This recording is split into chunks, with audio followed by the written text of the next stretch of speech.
What's good, YouTube? Back with another video. Y'all already know, coming back with that consistency, bro. I didn't have nothing to post back then when I started that shit. Took like a month to freaking upload. I'm coming back. Gonna be consistent this time. You know, most disrespectful players in NBA history. Let's check it out. From insulting a player's dead mom to telling a player what their wife tastes like, these are the most disrespectful players in NBA history. James Harden has trashed his own teammates, instigated fights, and turned careers into memes. This man has no chill. I mean, it doesn't get more disrespectful than this. Or did you think it was certain to work? I thought it was going to be... Yeah, he broke his ankles. Oh, he stared at Wesley Johnson, and then he hit the three. Disgusting.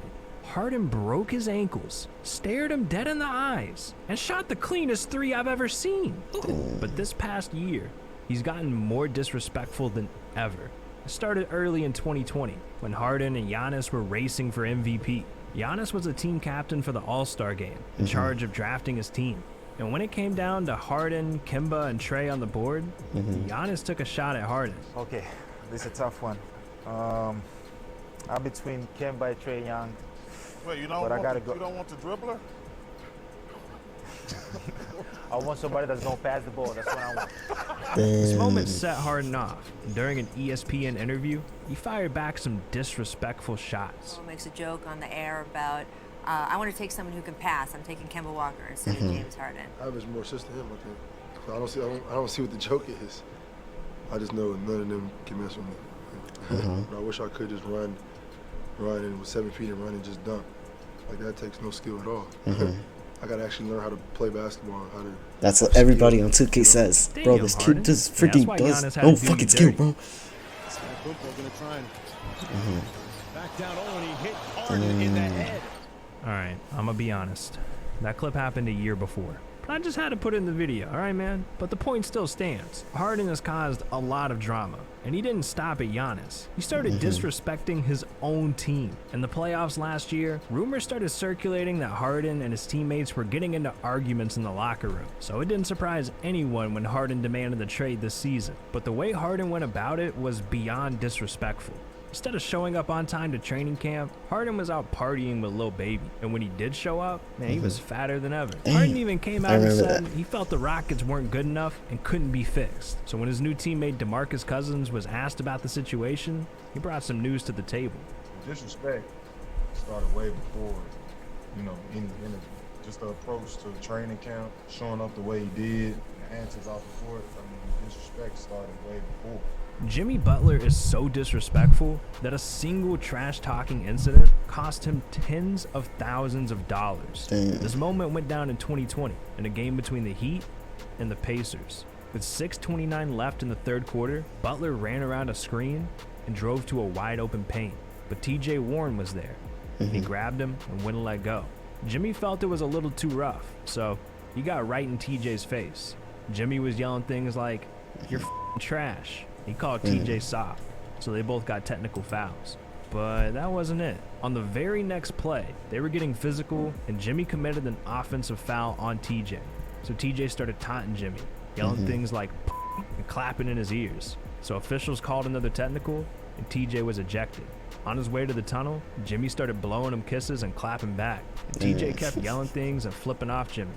And they were both fined $25,000 after the game. But Jimmy didn't hold back when he was asked about this. He did an interview in the locker room post-game, completely humiliating TJ. He made fun of him because he didn't drop a like and subscribe to the channel. What the hell's wrong with this dude? Don't he know we close to a mil? Damn. But Jimmy also clowned him about what happened on the court. I think it's tough for him because I can guard him and he can't guard me. Like at the end of the day, that's what it comes down to. I ain't scared of nobody. So, he talking about, oh, we're going to fight, this, that. It is what it is to me. And then what did you notice the middle finger from him, and was the blowing of the kiss? He's not even in my fucking league, like nowhere near me. And if I was their coach, I would never put him on me ever again. He's like, no, put somebody else on, because I'm a Taz every time. So He's trash. Even though Michael Jordan had a reputation for being a trash talker, the things he said to players were beyond disrespectful. In 1995, the Bulls were coming off a playoff loss to the Magic, so training camp was serious. Jordan wouldn't let anyone slack, offense or defense.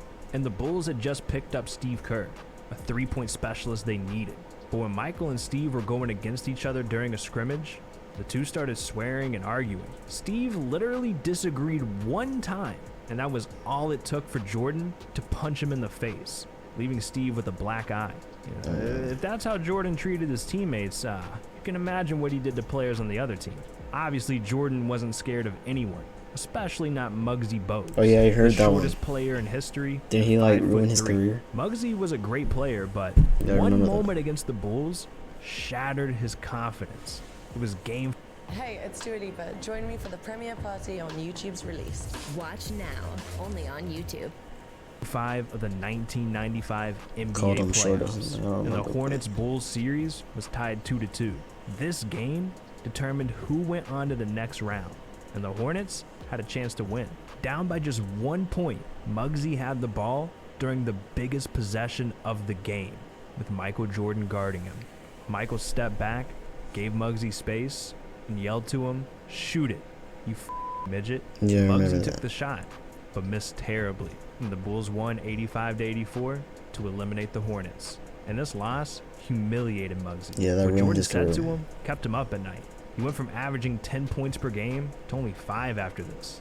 And eventually, he admitted that that play against Jordan ruined his career. Yeah. LeBron doesn't trash talk much, but if you come at him, he's not going to hold back. One of the best examples of this was back in 2008 between LeBron and Deshaun Stevenson. Early in the year, the Wizards beat the Cavs, and Deshaun took that as an opportunity to take a shot at LeBron. During the post-game interview, he said, "He's overrated." And you could say I said that. A few months went by and things were quiet until the playoffs came around. The Cavs and the Wizards were facing off for the 3rd straight year. So LeBron was known to come in and dominate Washington, averaging around 32 points, 6 assists, and 8 rebounds against them. And the Wizards knew their defense wasn't enough to stop them. So that's where Deshaun Stevenson had some value, to try and get in LeBron's head.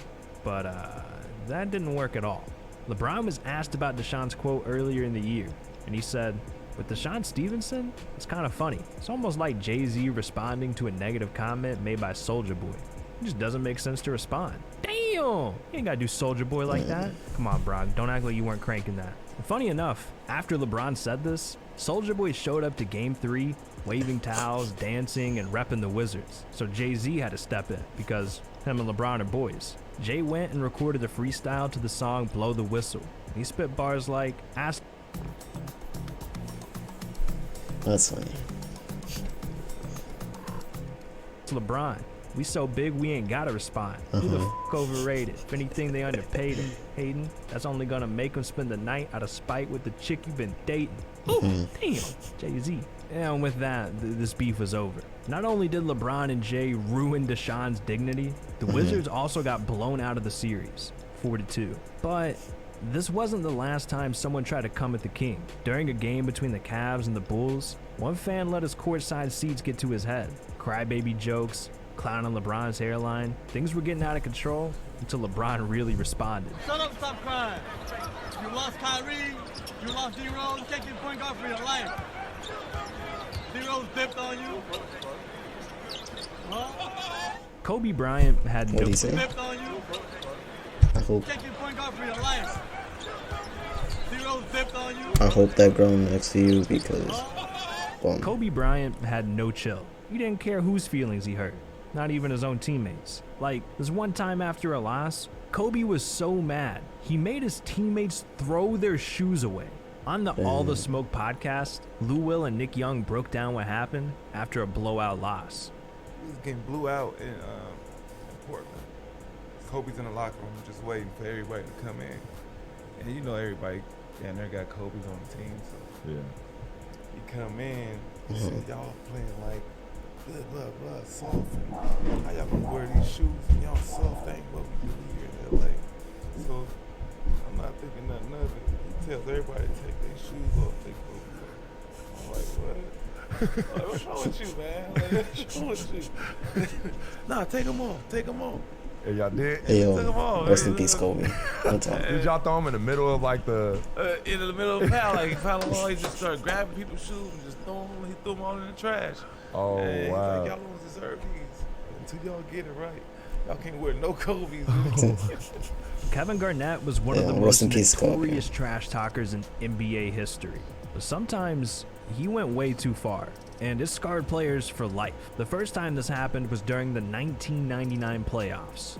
Kevin and the Timberwolves were facing Tim Duncan and the Spurs. And Kevin really wanted to win this series, so he tried anything to get in Tim Duncan's head. And on this particular game, it was Mother's Day. Unfortunately, Duncan's mom passed away from breast cancer 9 years earlier, one day before his 14th birthday. So Kevin saw his opportunity, and he took it. As Duncan lined up for a free throw that game, Kevin yelled at him, "Happy Mother's Day, mother."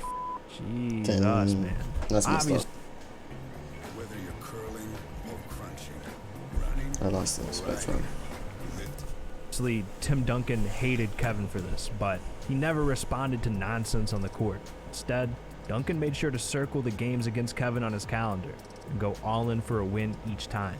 But this wasn't the only time Kevin did something nasty to a player. Kevin Garnett was Joakim Noah's childhood idol, and in 2007, Joakim was a rookie, so this was the first time that he got to meet his idol in person. Before the game, Joakim walked up to Kevin and said, "Man, KG, I had your poster on my wall. I looked up to you, man." And Kevin responded saying, "F you, Noah," and walked away. Joakim was crushed, and from that point on, he hated Kevin. But hey, at least Kevin didn't hook up with his wife like he did to another player.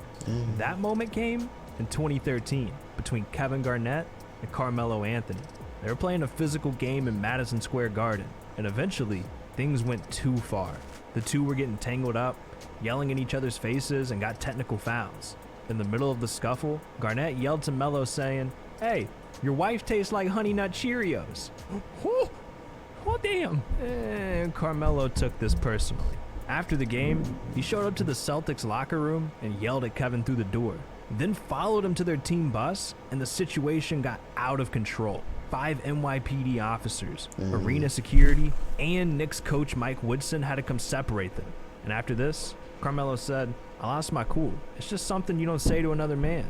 Kevin Durant has been known for his Twitter fingers, but on the court, he's as savage as they come. One moment came back in 2011 between the Thunder and the Heat.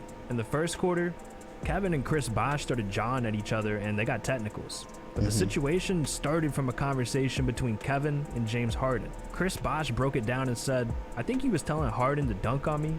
I expressed that no, he's not gonna dunk that, and it just kind of went back and forth. But Kevin took the situation personally, like he always does. So he came at Bosh recklessly in the post-game interview, saying, "I'm no punk. I wasn't even talking to him first off. You decided to butt in, and I'm not just gonna let that slide. He's on a good team now, so he thinks he can talk a little bit. There's a lot of fake tough guys in this league, and he's one of them." Maybe Kevin should have stayed quiet. I mean, after all, the Heat dominated the Thunder in the next year's finals, where things mattered the most. And eventually, Kevin got a great team of his own, teaming up with the Warriors. And he pretty much turned into Chris Bosh, based on what he said before. Kevin and Draymond were teammates for years, so he witnessed the trash talking firsthand. And Draymond talked about him saying, "KD makes you feel bad about yourself, that you ever talk junk. It's the funniest thing in the world, especially when you got legends like Shaq constantly disrespecting NBA players." I mean, Shaq is so disrespectful, he's been in Twitter beefs with damn near everyone. He's been in rap battles. Even his mom had to get him to chill out. Wait, you want to hear more about that? Well, click on this video right here. These are the times that Shaq disrespected NBA players. I'm gonna try to keep up the consistency. If you guys enjoyed, like and subscribe. 50 subscribers doing a rap battle with my friends. 100 subscribers, I'm gonna write a song.